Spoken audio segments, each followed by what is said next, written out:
Stevia Farm na merong heritage vibe na cafe and restaurant. Dumayo nga kami sa Bukawi, Bulacan para mag-food trip at puntahan ng isang Stevia Farm dito. Pagpasok nyo sa lugar nila, ang una nyo agad mapapansin ay ang itsura ng paligid na para kang bumalik sa lumang panahon. At sa katunayan nga ay meron silang isang area dito kung saan pwede kayong mag-photoshoot at gamitin ang kanilang mga barot saya. At kung gusto nyo namang pasyalan ang malawak na farm nila ng Stevia, ay pwede naman pagkatapos or bago kayo kumain. Alam nyo ba na ang Karilagan na nagdala ng Stevia dito sa Pilipinas at ang mga produkto nilang Stevia ay 20 years nang nasa merkado. Sa mga hindi po nakakaalam, ang Stevia ay isang organic na halaman na pwede ipang substitute sa asukal. Hindi ito nakakagamot, pero ito ay 0 calories. Halos lahat ng mga niluluto mga pagkain sa resto nila ay pinasarap ng Stevia mula sa appetizer, pasta, main course, drinks, and desserts. Ang Karilagan Stevia Farm Cafe ay exclusive for reservation for the past 2 years at nito lamang February 2024 ay nag-open sila para sa mga walk-in every weekdays with minimum order of 500 pesos per head. Kaya nilang mag-accommodate up to 215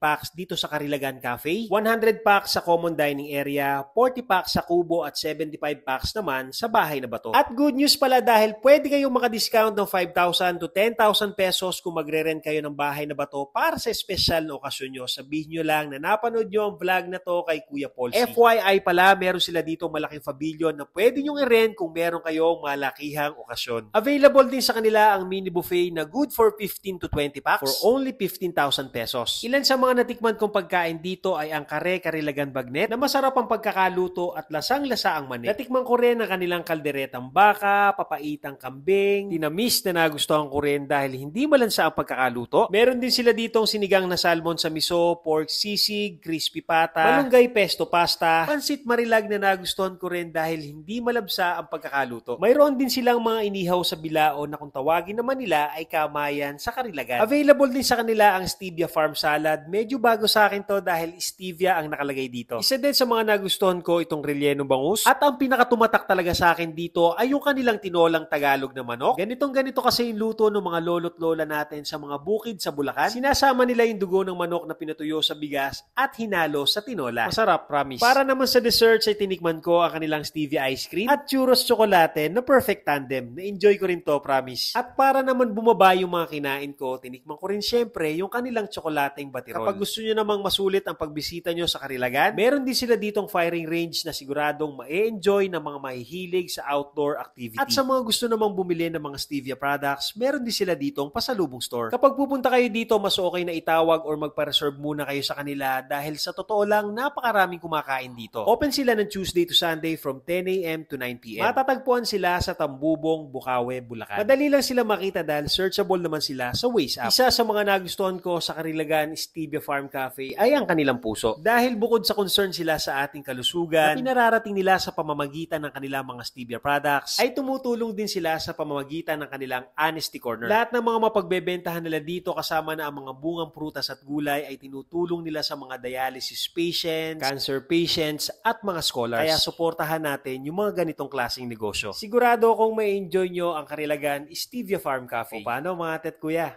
Kain tayo. Luto nung araw talaga to.